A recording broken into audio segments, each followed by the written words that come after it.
Ayan, magandang umaga. Dito tayo ngayon sa City Auditorium po ng Laoag para po sa opening po ng Hapag ng Pamana.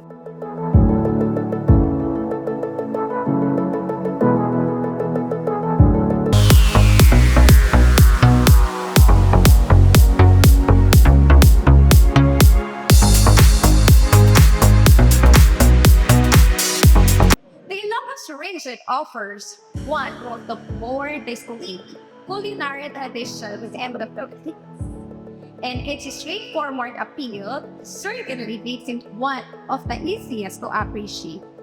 Ilocos food is a culinary treasure. How do we define or describe Ilocano cuisine? Ilocano cuisine is simply food that is available. Vegetable from your backyard, fish from the river, seafood from the ocean. Ilocano dishes are simple and fast-free, relying on the freshness of the ingredients and each own routine technique.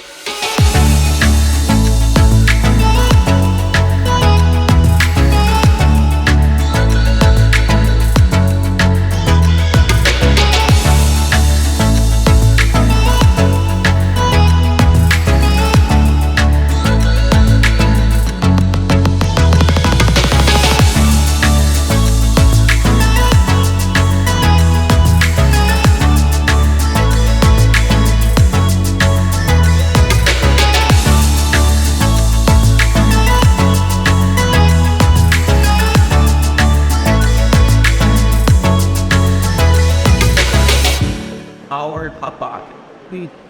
As this is where we will get to become one and in appreciating the Pamana of our forefathers and the resiliency that came from our dishes.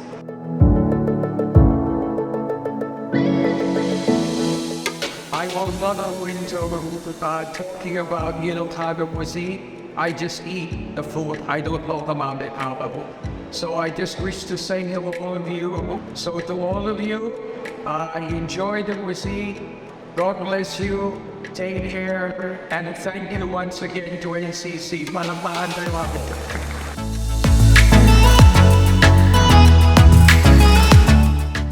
Ang bawat sa akin magpagkat 90 kaatak na dintoin in lugario.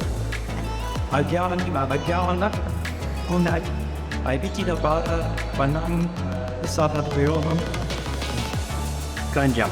Yeah, kita din. Pero gusto ko kabina ng pagkakabong na pagkarating ako dito sa Laway. Maraming salamat.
Magandang pumunta. Dito tayo ngayon. Araceli Food Products. Ano nga ba yung mga binibenta niyo, ma'am? Nagbibenta po kami ng tortillas, tapos yung torones naman po, pero wala po ngayong torones ron. Available po siya natin ng Pasalubong Center na Ilocos Norte po. Sa kanin pa. Ito po, 50 pesos po isa pound. Parang ganito siya. Opo, ganyan po yung nasa loob niya. Sa 50 pesos. Opo. Patatagpuan mo yung Araceli Food Products po sa Barangay 16, San Nicolas, Ilocos Norte po, ma'am. Ano po sa lahat, pumili po kayo ng tortillas po sa located po kami sa Barangay 16, San Nicolas. Try nyo na po yung product po na niya.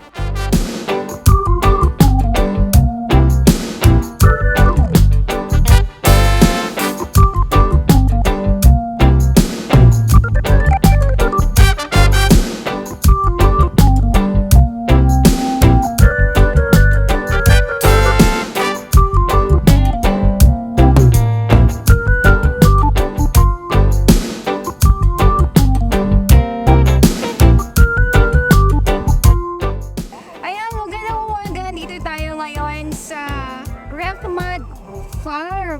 Ayan, dito sa exhibit po, dito po sa may City Hall ng Hapag ng Pamana. Kasama natin si Ma'am Mimi, at may-ari po ng Hapag Farms. Ano nga ba yung mga products from Hapag Farms? Okay, right now, Tito Well, yung pinaka-latest namin is Takate Exotica, which is from the juice of dragon fruit. So it's considered as brew, not coffee. Ato, that's the wine. And ang wala ito, dragon fruit wine. And then, ito yung tea namin. And from flowers siya galing. Tama mo? Flowers down. And this one is a hopia. Hopia namin to. So flower din siya galing. And this one here. Oh, this. So, fruit to nakalagay dito sa loob niya. Ito yun. And then the breadstick. And then, yung juice, yung rabbit. Actually, it's a new style of hindi nakagaya dati. Bago to. And maganda rin, na-feature yung mga Ilocano dishes. Though hindi naman din ang ating Ilocano, it's more on a twist na ngayon. Kagaya sa amin, hindi naman siya Ilocano dish, but eto siya, galing din sa dragon fruit na produkto namin sa Burgos, Ilocos Norte. And then so much dun sa sa mga products namin, meron din kaming ice cream. Oo, meron kaming ice cream, meron kaming Shanghai. Pero, sad to say, wala yung Shanghai frozen kasi. But it's okay, we'll try.